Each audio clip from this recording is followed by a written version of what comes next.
And that's a good thing when you get the reality show on E. Fatherhood. I mean, you can see that with your kids nowadays. Like, you bring them where you grew up and you show them what you had to go through and what they don't have to experience. I mean, that shows, that you, I mean, like, a lot of people, when they think of Snoop Dogg, they think of your lyrics, they think of you, like some of the things that they hear in the news, they don't actually see that you are a phenomenal father, that you are a family man. Is that why you did the show? Partly this was the only way that I could really depict myself in a positive manner.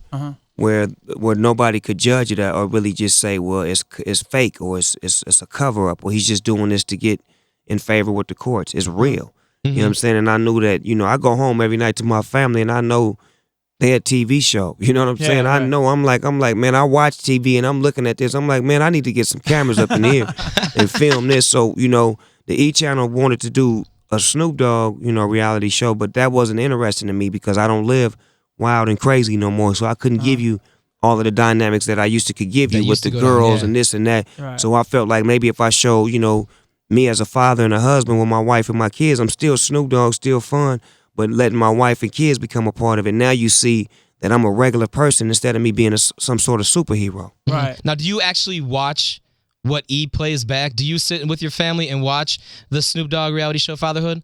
Well, me and my family ain't watched no episodes together out of the first 10 that happened. Are you serious? Why not? Because we've been moving and grooving. We was filming while it was actually, while it was rolling or whatnot. You lived it. Yeah, and it was going down. So, we never really got a chance to just watch it. But through the people and the fans or whatnot, we know what's good and what we expecting to come back with in the second season. And it's a good thing, like I said, because it gives people a chance to see me away from the music and the negative. With me going to jail and being arrested and doing this and that, you get a chance to see if I do go to jail, you'd be like, well, he went to jail for nothing. Right. They was messing with him. Yeah, you know what I'm saying? As opposed to why he always go to jail. Yeah. And as a fan, like I said, I can't stress enough. Like, I just grew up to your music. I love Snoop Dogg. I also loved Tupac Shakur. I know, like, towards the end of his career, y'all became really, really close. What did you learn from Tupac, and what did that friendship mean to you as Snoop Dogg, the rapper, and the man? Well, my friendship with Pac was like, it was super incredible because he was so different. He was like, he was mean and nice and gangster and cordial. He was all of that, you know what I'm saying? And it was the moments. You have to catch him in a moment because when he was aggressive and mean, he'd explode and he just rah. And then when he was educational and, hey man, we need to come together and be structured, and, you know what I'm saying? So it's like, I had a chance to get a part of all of his worlds, and at the time he died, I was one of his best friends, and he was one of my best friends, and one thing that I learned from him was a work ethic in the studio was to always take full advantage of the studio time. Like, he would never go in the studio and make one song.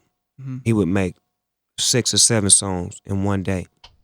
And he would never dwell on the song. Like, for instance, if we would make a song, finish the song, we listen to it like 2 or 3 times. Okay, pull up the next song. Yeah. Like, a lot of artists I see, if they do a song, they just dwell on it. They just listen to it. Hey, come listen to this. That was good. That was good. Pencils on the back and stuff. And it's just one song, and it's like he done so many songs, and it was like, it showed me a work ethic of just always constantly being creative. And, through that, I've learned how to get the best out of me from the music that I make, because a lot of times the first time is the wrong time. The third time is a charm. You know what I'm saying? So if I don't do it the 3 times in the same night, then I boom, boom, oh, that's it. The first boo-boo, forget that third one is hot. Right, okay. You know now, who do you think was the greatest rapper of all times? If you had to come here and tell us one rapper, who was your favorite of all time? Slick Rick. Slick Rick? Slick Rick? Wow, you put him above the Pacs and the Biggies and the Jay-Z's? Yeah, because that, to me, and don't take this the wrong way, because you're not here doesn't mean you're the greatest. Right. It's all about when you was here, the impact of what you did and how it influenced people, and, not after the fact, but during the fact.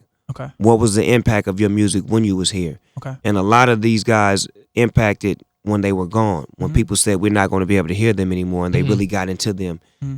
I'm saying Slick Rick because when he came, he impacted off the top with Lottie Dottie and the show and everything that he did.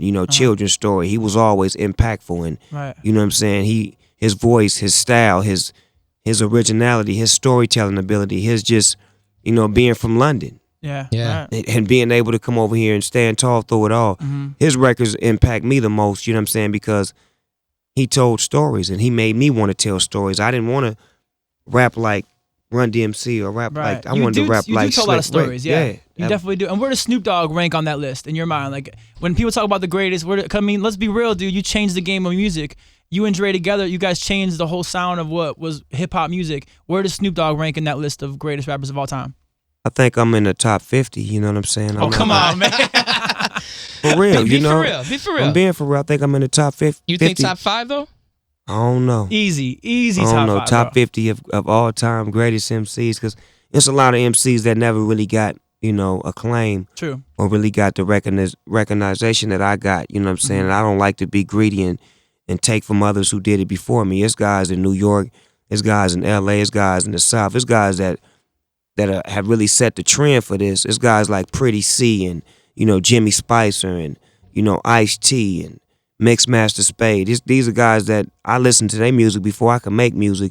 Okay. And they had style and they was dope and they was fly. They just never got commercial. Yeah, and they created me. You understand what I'm saying? Because, you know, they showed me how to be me. Rudy Ray Moore, even Rudy Ray Moore. You know, who was Dolomite, yeah. Off the hook. You know what I'm saying? Because he was saying stuff that people was afraid to say back in the day. Right. So March 11th, CD comes out. Your 9th solo album. Ego Trippin'. What's new on this one that people, you know, are gonna be like, wow, Snoop's really bringing it right now, man? I got a lot of things on there. A couple of tracks I did with Teddy Riley and DJ Quake and a couple of new producers, and it's just one of those records that feel good to me. But I really love the country song that I made, My Medicine, because that record is so not Snoop Dogg, but it is Snoop Dogg. It's not me trying, it's me doing it. Definitely. It's not when you hear when you hear it, it's not like a record that you know, like why is he trying to? It just sounds like, wow, he can do that too. Wow. Well, you know what, man? For real, we are big fans of yours, bro. They're telling us to rap right now. We could talk to you all day. I want to hang out all night, man. This is really cool. But Snoop Dogg hanging out with Stylz and on B96. Best of luck, bro. And for real, thanks for coming through, man. It means a lot, bro. March 11th. Yeah, Ego Trippin'. B96.